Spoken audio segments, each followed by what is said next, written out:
nous allons voir ici comment introduire des icônes avec Word, comment régler les marges de notre fichier, et puis on va rapidement aussi comment convertir les unités avec Word des pouces vers les centimètres, millimètres, comme on veut.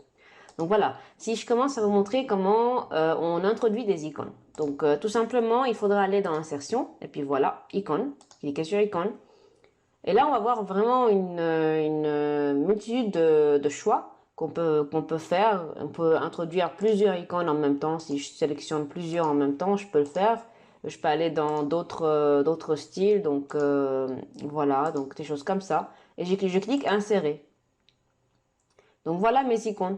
Donc si je clique sur une des icônes qui ont été introduites, donc disons le papillon là, vous allez voir ici une petite icône qui va vous permettre de faire une mise en page. Et rappelez-vous donc des options d'habillage qu'on a déjà vues dans les leçons précédentes. On peut venir jouer avec ça aussi. Donc on peut les rendre adaptés, on peut les rendre devant le texte, derrière le texte. Et puis voilà, il y a plusieurs options qu'on retrouve d'ailleurs dans l'onglet mise en forme qui concerne l'icône sélectionnée et puis dans le bouton habillage ici. Donc c'est comme avant. Et puis après, vous avez ici donc les styles d'image. Donc on peut venir changer le style, on peut venir faire un remplissage. Donc voilà, on peut mettre un contour d'image.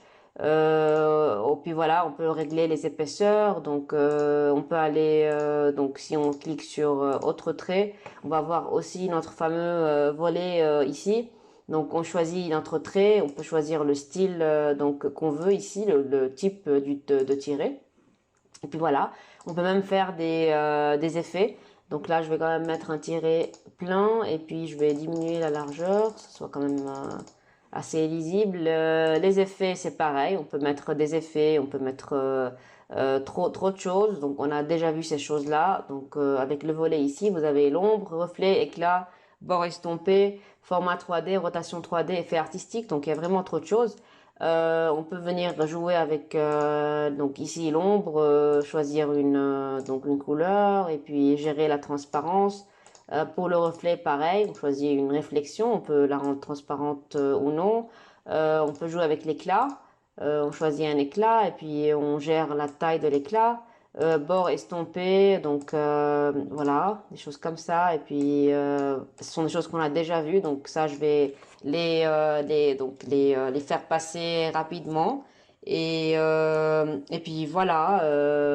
Et puis si on regarde encore les formats 3D et rotation 3D, donc on peut venir jouer avec ça aussi. Donc c'est comme pour les figures normales.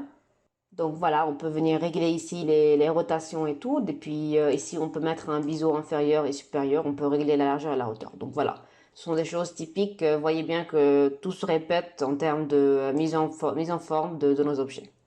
Et puis encore une chose, on peut venir donc convertir notre icône en objet en cliquant sur ce bouton-là. Ça va être une forme maintenant, c'est fini. Ce n'est plus une icône, ça va être une forme, d'accord? Donc voilà, si je clique ici, on peut venir aussi donc à grouper, aligner. Donc on a vu ces choses-là, ou bien donc faire une rotation.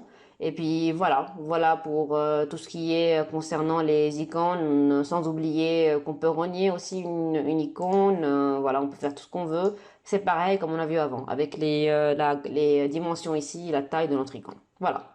Donc voilà pour les icônes. Maintenant, si on a envie de gérer nos marges, donc vous voyez, la marge c'est l'espace qui est donc du bord de la feuille jusqu'au début de notre texte. C'est en fait l'espace qui est en gris ici. Donc voilà, ça c'est la règle.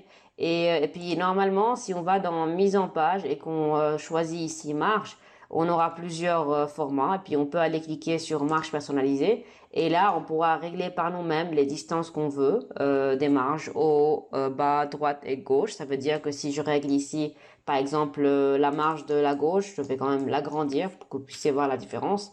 Voilà, et puis si on clique OK, vous allez voir que là, on a eu 6 cm. D'ailleurs, ça paraît ici le numéro 6. Donc tout ça, c'est 6 cm. Et voilà, si je retourne, donc marge personnalisée, lorsqu'on joue avec la reliure ici, c'est en fait l'espace, parce que lorsque vous imprimez un mémoire ou bien un doctorat, vous allez mettre une reliure ici au côté gauche. Et donc si vous voulez garder de l'espace pour ça, vous pouvez augmenter ici la reliure et puis normalement la marge de gauche va être décalée aussi. Voilà. Donc voilà pour les marges. Donc là, je vais cliquer sur CTRL Z. Et finalement, pour changer les unités, au cas où vous avez votre règle qui apparaît en inch ou bien en centimètres et que vous voulez faire un switch entre ces unités-là, vous devez aller sous Fichier, vous cliquez sur Options, vous choisissez Option avancée. Et là, vous devez aller sous Affichage. Et normalement, c'est pas là, donc c'est là, voilà. Et afficher les mesures en, moi je les ai mises en centimètres. Vous pouvez choisir pouces, donc voilà, il y a plusieurs options. Et voilà, comme ça, vous pouvez mieux gérer vos dimensions avec, par exemple, le retrait ici qui est en centimètres, la taille de vos objets, de vos images, de vos formes. Donc voilà comment on peut faire pour changer les unités. Donc voilà pour cette leçon. Donc pour récapituler, donc ce qu'on a vu c'est donc comment régler les marges d'un document. On a vu comment introduire des icônes et on a vu comment donc changer les unités pour un fichier Word. Donc de passer centimètres à inch ou pouce, etc. Donc voilà.